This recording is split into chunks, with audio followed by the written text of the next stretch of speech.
VS99 news కి స్వాగతం. University ఇచ్చిన సెలవులు సర్క్యులర్ తో గత 2 రోజులుగా పోటాపోటీగా ఉస్మానియా యూనివర్సిటీలోని నిరసనలు వెల్లువెత్తుతున్నాయి. రేవంత్ రెడ్డి గత ఏడాది యూనివర్సిటీ ఇచ్చినటువంటి సర్క్యులర్ ని ఎడిట్ చేసి రాజకీయం చేస్తున్నారని బీఆర్ఎస్వి విద్యార్థి నేతలు ఆరోపించారు. గత సంవత్సరం సర్కిల్ మార్చి ఫేక్ సర్కిల్ ను చేశారని ఓయూ ఆర్ట్స్ కళాశాల వద్ద నిరసన తెలిపి ఉస్మానియా యూనివర్సిటీ పోలీస్ స్టేషన్ లో ముఖ్యమంత్రి రేవంత్ రెడ్డిపై విద్యార్థి నేతలు ఫిర్యాదు చేశారు.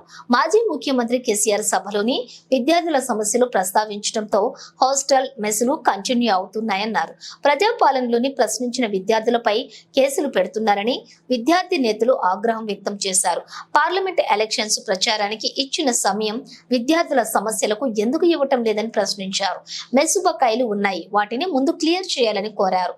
గ్రూప్ టెట్ పరీక్షలకు ప్రిపేర్ అవుతూ ఉంటే సౌకర్యాలు కల్పించడంలో అధికారులు నిర్లక్ష్యం వహిస్తున్నారని ఆవేదన వ్యక్తం చేశారు. ఇప్పటికైనా ప్రభుత్వం స్పందించి యూనివర్సిటీలోని సమస్యలను పరిష్కరించాలని డిమాండ్ చేశారు.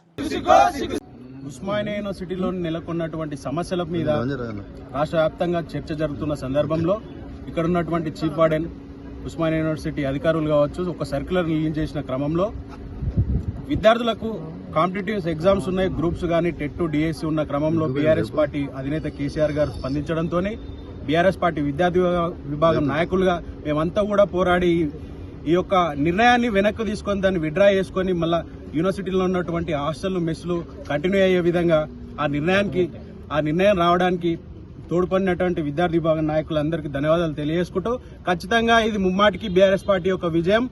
ఉస్మానియా యూనివర్సిటీలో విద్యార్థులే కాకుండా రాష్ట్ర వ్యాప్తంగా ఉన్నటువంటి విద్యార్థులకు, నిరుద్యోగులకు, యువతకు వారి యొక్క ప్రయోజనాల కోసం పోరాడాల్సి వస్తే అది ఖచ్చితంగా కేసీఆర్ గారి నాయకత్వంలో బీఆర్ఎస్ విద్యార్థి విభాగం పనిచేస్తున్నదనేసి తెలియజేస్తూ ఈ సర్కులర్ ఏదైతే ఉన్నదో దాని మీద నడుస్తున్నటువంటి చర్చ క్రమంలో గౌరవ ముఖ్యమంత్రి రేవంత్ రెడ్డి గారు బాధ్యతాయుతమైనటువంటి పదవిలో ఉంటూ వారు ఖచ్చితంగా దాన్ని ఎడిట్ చేసి ఆ లాస్ట్ ఇయర్ ఉన్నటువంటి సర్క్యులర్ను ఈసారి రిలీజ్ చేసినటువంటి సర్క్యులర్ని ఎడిట్ చేసి దాన్ని ఒక అసత్య ప్రచారాలకి ఈరోజు ప్రచారం చేసుకుంటూ విద్యార్థులను, యువతను కూడా తప్పుదో పట్టిస్తున్నటువంటి దుస్థితి ఈ రాష్ట్రంలో ఉన్నది.